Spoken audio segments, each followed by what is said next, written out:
அனைவருக்கும் வணக்கம். இன்றைய தினமணி செய்தித்தாள்ல என்ன செய்திகள் இருக்கு அப்படிங்கிறத பார்ப்போம். முதல்ல பார்த்தீங்க அப்படின்னா, உச்சநீதிமன்றத்தினுடைய 52வது தலைமை நீதிபதியாக வி.ஆர். கவாய் அப்படிங்கிறவர நியமனம் செஞ்சிருக்காங்க. சரிங்களா?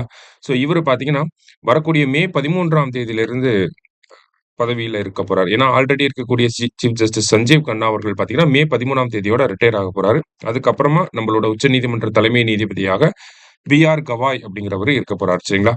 ஸோ உச்சநீதிமன்ற தலைமை நீதிபதி இவர எப்ப எந்த ஆர்டிகிள் கீழ அப்பாயிண்ட் பண்றாங்கன்னா, 124 சப் கிளாஸ் 2 சரிங்களா? இந்த ஆர்டிகிள் கீழ தான் உச்சநீதிமன்றத்துடைய சீஃப் ஜஸ்டிஸ் ஆஃப் இந்தியாவ அப்பாயிண்ட் பண்றாங்க. சரியா? ஸோ உச்சநீதிமன்ற தலைமை நீதிபதின்னு பார்க்கிறப்ப, ஃபர்ஸ்ட் சீஃப் ஜஸ்டிஸா இருந்தது ஹரிலால் கன்னையா. சரிங்களா? ஃபர்ஸ்ட் சீஃப் ஜஸ்டிஸா இருந்தவர் தான் ஹரிலால் கன்னையா அப்படிங்கிறவர். அடுத்ததா இப்ப 52வதா பி.ஆர். கவாய் அப்படிங்கிறவர் வந்திருக்காரு. 50வது உச்சநீதிமன்ற தலைமை நீதிபதி யாரு அப்படின்னு பார்த்தீங்கன்னா, டி.ஒய். சந்திரசூட். ஓகேங்களா? டி.ஒய். சந்திரசூட் அவர்கள். மத்தபடி பார்த்தீங்கன்னா, லாங்கஸ்ட் சர்விங் யாரு அப்படின்னு தெரிஞ்சுக்கணும். லாங்கஸ்ட் சர்விங் அதிக நாள் சீஃப் ஜஸ்டிஸா இருந்தது யாரு அப்படின்னு பார்த்தீங்கன்னா, நம்மளுடைய ஒய்.வி. சந்திரசூட் அப்படின்னு சொல்லுவாங்க. சரியா? ஒய்.வி. சந்திரசூட். ஷார்ட்டஸ்ட்டா இருந்தது யாருன்னா, கமல் நாராயண் சிங் அப்படிங்கிறவரு. இவர் பார்த்தீங்கன்னா, 17 நாள் மட்டும் தான் சீஃப் ஜஸ்டிஸா இருந்திருப்பார். சரிங்களா? கமல் நாராயண் சிங். சரியா? ரைட். அடுத்தது பாதுகாப்பு காரணங்களுக்காக உளவு மென்பொருள் பயன்பாடு தவறில்லை அப்படின்னு சொல்லி உச்சநீதிமன்றம் சொல்லியிருக்காங்க. என்ன ஒரு பின்னணி அப்படின்னு பார்த்தீங்கன்னா, கடந்த 2021ஆம் ஆண்டு இந்தியாவுல ஒரு சர்ச்சை வந்துச்சு. அதாவது இஸ்ரேல சேர்ந்த என்எஸ்ஓ அப்படிங்கிற ஒரு நிறுவனம் இருக்கு. ஓகேங்களா? இவங்க வந்து ஒரு ஸ்பை சாஃப்ட்வேர் வந்து வச்சிருப்பாங்க. ஓகேங்களா? இந்த ஸ்பை சாஃப்ட்வேர் பேர் என்ன அப்படின்னு பார்த்தீங்கன்னா, பெகாசஸ். ஓகேவா? பெகாசஸ் அப்படிங்கிறது இந்த ஸ்பை சாஃப்ட்வேரோட பேரு. இந்த பெகாசஸ் அப்படிங்கிற சாஃப்ட்வேர் வந்து பல உலக நாடுகள் வந்து பயன்படுத்துறாங்க. உளவு இன்டெலிஜென்ஸ் கேதர் பண்றதுக்காக. அதாவது சரிங்களா? இப்போ இந்த பெகாசஸ் சாஃப்ட்வேர் மூலியமா நம்ம ஃபோன்ல இருக்கக்கூடிய கான்வர்சேஷன், நம்மளோட டாக்குமெண்ட்ஸ், நம்மளோட ஃபைல்ஸ் எல்லாமே, நம்மளோட WhatsApp கான்வர்சேஷன்லேருந்து எல்லாமே இந்த பெகாசஸ் ஸ்பைவேர் மூலியமா அந்த உளவு பார்க்கக்கூடிய அமைப்புகள் எடுத்துக்க முடியும்.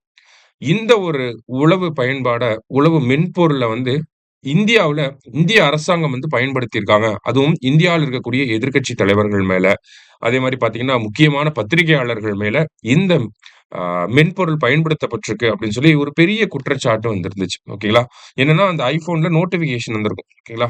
ஸோ அந்த iPhone வச்சிருக்கவங்க எல்லாமே இந்த மாரி உங்க ஃபோன் வந்து இந்த ஸ்பைவேருக்கு வந்து அட்டாக் ஆயிருக்கு அப்படிங்கிற மாரி இருந்திருக்கும். அதுக்கப்புறம் தான் இந்த சர்ச்சை வந்திருக்கும். அதுக்கப்புறமா உச்சநீதிமன்றத்தில வழக்கு போடப்பட்டிருக்கும். சரிங்களா? உச்சநீதிமன்றம் என்ன பண்ணியிருப்பாங்கன்னா, ஒரு தொழில்நுட்ப குழுவ வந்து செட்டப் பண்ணியிருப்பாங்க. ஒரு டெக்னிக்கல் கமிட்டி. யார் தலைமையில அப்படின்னு பார்த்தீங்கன்னா, முன்னாள் நீதிபதி ரவீந்திரன் அவர்கள் தலைமையில ஒரு டெக்னிக்கல் கமிட்டி வந்து போட்டிருப்பாங்க. ஸோ அந்த டெக்னிக்கல் கமிட்டி அந்த விஷயத்த ஸ்டடி பண்ணி 2022ல ரிப்போர்ட் குடுத்திருப்பாங்க. ஸோ அந்த வழக்கு அப்படிங்கிறது இன்னும் நடந்துட்டு தான் இருக்கு. ஸோ அதுல பார்த்தீங்கன்னா, உச்சநீதிமன்றத்தில நேத்து இந்த பெகாசஸ் அப்படிங்கிற இந்த மாதிரியான உளவு மென்பொருள்கள இந்திய அரசாங்கம் பயன்படுத்தக்கூடாது அப்படிங்கிற மாரி சொல்லியிருப்பாங்க. ஆனா, உச்சநீதிமன்றம் என்ன சொல்லியிருப்பாங்க அப்படின்னா, உளவு மென்பொருள்கள பயன்படுத்துவது தவறு கிடையாது. ஆனா, அத யாரு மேல பயன்படுத்துறாங்க அப்படிங்கிறது தான் இந்த இடத்துல விசாரணைக்கு இருக்கு. மக்கள் மேல பயன்படுத்தக்கூடாது. அரசியல் தலைவர்கள் மேல பயன்படுத்தக்கூடாது. பத்திரிகையாளர்கள் மேல பயன்படுத்தக்கூடாது. ஏன்னா, அது எல்லாமே அவங்களோட பிரைவசி அஃபெக்ட் பண்ற மாரி இருக்கும். ஆனா, பாதுகாப்பு காரணங்களுக்காக இந்த உளவு மென்பொருள்கள அரசாங்கம் பயன்படுத்துறதுல எந்த ஒரு தவறும் கிடையாது அப்படிங்கிறத சொல்லியிருக்காங்க. சரியா? இன்னும் தீர்ப்பு வரல. அவங்களோட ஒரு அப்சர்வேஷனா இருக்கு. சரியா? அடுத்ததா நம்ப அகாடமில குரூப் 4க்கான அறிமுக வகுப்புகள் அப்படிங்கிறது வரக்கூடிய மே 4ஆம் தேதியிலிருந்து இருக்க போகுது. சரிங்களா?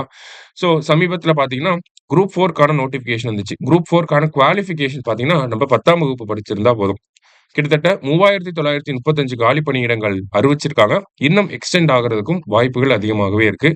ஆ அப்ளிகேஷன் எத்தன நாளைக்குள்ள போட்டு முடிக்கணும் அப்டின்னா, எந்த டேட்க்குள்ள போட்டு முடிக்கணும்னா, மே 24க்குள்ள போட்டு முடிக்கணும். சரிங்களா? எக்ஸாம் டேட் பார்த்தீங்கன்னா, நமக்கு ஜூலை 12 வந்து எக்ஸாம் டேட். ஓகேவா?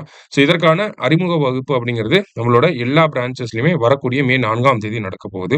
அதே மாரி நீங்க அ பேங்கிங் எக்ஸாம வந்து டார்கெட் பண்றீங்க அப்டின்னா, உங்களுக்கான அறிமுக வகுப்பு அப்படிங்கிறதும் மே 4ஆம் தேதி இருக்க போகுது. ஸோ எய்தர் நீங்க டார்கெட் பண்ணலாம். இல்ல உங்க ஃபிரெண்ட்ஸ் ஆர் ஃபேமிலி இல்ல உங்க பிரதர்ஸ் அண்ட் சிஸ்டர்ஸ்க்கு கூட இத நீங்க ரெக்கமெண்ட் பண்ணலாம். சரிங்களா?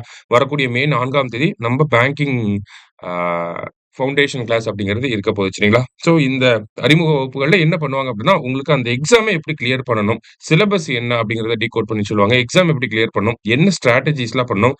நம்ப அந்த பிரிப்பரேஷன்குள்ள வந்து 1 இயர்ல எப்படி நம்ம கிளியர் பண்ணி முடிக்கலாம்? இந்த மாரி நெறையா ஐடியாஸ வந்து உங்களுக்கு குடுப்பாங்க. சரிங்களா? ஸோ, அ மே 4ஆம் தேதி நம்ம அகாடமிஸ்க்கு கால் பண்ணி ஃபர்தர் டீட்டெயில்ஸ் வேணும்னா கேட்டுக்கோங்க. சரியா? அடுத்ததா பார்த்தீங்க அப்படின்னா, நமக்கு நம்ம சட்டப்பேரவையில கிட்டத்தட்ட ஒரு 18 மசோதாக்கள நேத்து நிறைவேற்றியிருப்பாங்க. சரிங்களா? எல்லாமே பார்த்தோம்னா, நம்ம ஆல்ரெடி டிஸ்கஸ் பண்ண மசோதாக்கள் தான். லைக் பார்த்தீங்கன்னா, நம்ப கலைஞர் அவர்கள் பேர்ல கும்பகோணத்துல வரக்கூடிய பல்கலைக்கழக மசோதா.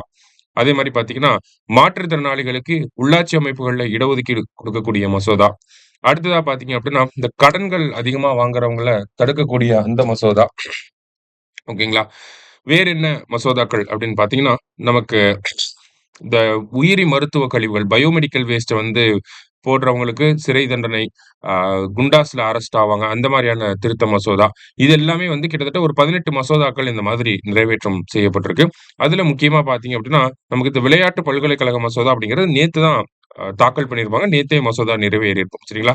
இதுல என்ன சொல்லியிருப்பாங்க அப்படின்னா, இந்த தமிழ்நாட்டுல சமீபத்தில பார்த்தீங்கன்னா, ஆர்டிக்கிள் 142 பயன்படுத்தி உச்சநீதிமன்றம் தமிழ்நாட்டோட ஒரு 10 மசோதாக்களுக்கு ஒப்புதல் வழங்குச்சு. அதன் மூலியமா என்ன ஆச்சு அப்படின்னு பார்த்தீங்கன்னா, தமிழ்நாட்டுல இருக்கக்கூடிய 18 பல்கலைக்கழகங்களுக்கு துணைவேந்தர நியமிக்கக்கூடிய அதிகாரம் அரசாங்கத்துக்கு வழங்கப்பட்டுச்சு. முதலமைச்சருக்கு வழங்கப்பட்டுச்சு. அதே மாதிரி இப்ப விளையாட்டு பல்கலைக்கழகம் இருக்கு. ஓகேங்களா? உடற்கல்வி மற்றும் விளையாட்டு பல்கலைக்கழகம் அப்படிங்கிறது தமிழ்நாட்டுல இருக்கு இல்லையா? இந்த விளையாட்டு பல்கலைக்கழகத்துடைய துணைவேந்தர நியமிக்கக்கூடிய அதிகாரம் அரசாங்கத்துக்கே இருக்கு அப்படிங்கிற அந்த மசோதா அப்படிங்கிறது நேற்று நிறைவேற்றம் செய்யப்பட்டிருக்கு. சரிங்களா? அந்த ஒரு செய்திய தான் இங்க குடுத்திருக்காங்க. அடுத்ததா பார்த்தீங்க அப்படின்னா, இன்றைய திருக்குறள். திருக்குறள்ல என்ன சொல்லியிருக்காங்க அப்படின்னா, "வினைத்திட்பம் என்பது ஒருவன், மனத்திட்பம் மற்றைய எல்லாம் பிற" அப்படின்னு சொல்லி குடுத்திருக்காங்க. ஒரு தொழிலின் திட்பம் என்று சொல்லப்படுவது ஒருவனுடைய மனத்திட்பமே ஆகும். மற்றவை எல்லாம் வேறானவை அப்படின்னு சொல்லி குடுத்திருக்காங்க. நம்ம ஒரு செயல செய்யறோம் அப்படின்னா, நம்மள மனதுல உறுதியா இருந்தாலே போதும், அந்த செயல செஞ்சு முடிச்சிடலாம். ஓகேங்களா? மத்ததெல்லாம் அதுக்கப்புறம் தான். மென்டலி நம்ம ஸ்ட்ராங்கா இருந்தாலே அத பண்ணி முடிச்சிடலாம் அப்படிங்கிறத சொல்றாங்க. திருக்குறள் எண் 661 அதிகாரம் வினைத்திட்பம். வேற என்ன இந்த செய்திகள் இருக்கு அப்படின்னு பார்த்தீங்கன்னா, நேத்து தமிழக சட்டப்பேரவையில நம்ம முதலமைச்சர் ஒரு முக்கியமான விஷயத்த சொல்லியிருக்காரு. என்ன அப்படின்னு பார்த்தீங்கன்னா, அ இந்த காலனி அப்படிங்கிற சொல் இனிமேல் பயன்படுத்த மாட்டோம் அப்படிங்கிறத சொல்லியிருக்காரு. ஓகேங்களா? காலனி அப்படிங்கிற சொல் அரசாங்கத்தினுடைய ஆவணங்கள்ல இருந்துமே, பொது புழக்கத்தில் இருந்துமே இந்த காலனி அப்படிங்கிற வார்த்தையை இனிமேல் நம்ம சொல்லக்கூடாது அப்படிங்கிறத சொல்லியிருக்காரு. ஏன்னா, இது நம்மளுடைய பூர்வீகத்த, நம்மளுடைய வரலாற்ற, நம்மளுடைய முன்னோர்கள குறிக்கக்கூடிய வகையில இருக்கு. அவங்கள இழிவுபடுத்தக்கூடிய வகையில இருக்கு இந்த காலனி அப்படிங்கிற சொல். அதனால இத நம்ம பயன்படுத்தக்கூடாது அப்படிங்கிறத சொல்லியிருக்கார். அதே மாரி பார்த்தீங்கன்னா, ஆ காவலர் தினம் அப்படிங்கிறத அனவுன்ஸ் பண்ணியிருக்காரு. ஓகேங்களா? செப்டம்பர் 6 காவலர் தினம் அப்படின்னு சொல்லியிருக்காரு. என்ன ஒரு பின்னணியில அப்படின்னு பார்த்தீங்கன்னா, மெட்ராஸ் மாவட்ட காவல் சட்டம் 1859 அதாவது மெட்ராஸ் டிஸ்ட்ரிக்ட் போலீஸ் ஆக்ட் அப்படின்னு இங்கிலீஷ்ல சொல்லுவாங்க. ஓகேவா? மெட்ராஸ் டிஸ்ட்ரிக்ட் போலீஸ் ஆக்ட் எப்போ வந்திருக்கும் அப்படின்னா, 1859ல வந்திருக்கும். சரிங்களா? இந்த சட்டத்த பொறுத்தவரைக்கும் பார்த்தீங்கன்னா, நமக்கு செப்டம்பர் 6 இந்த சட்டத்த பயன்படுத்தி செப்டம்பர் 6ஆம் தேதி ஒரு நவீன காவல்துறை அப்படிங்கிறது தமிழகத்துல மெட்ராஸ் மாகாணத்துல தோற்றுவிக்கப்பட்டிருக்கும். அந்த ஒரு டேட்ட நினைவு கூரக்கூடிய வகையில செப்டம்பர் 6 இனிமேல் தமிழகத்துல காவலர் தினமாக கொண்டாடப்படும் அப்படிங்கிறத முதலமைச்சர் நேத்து சட்டப்பேரவையில அறிவிச்சிருக்கார். சரிங்களா?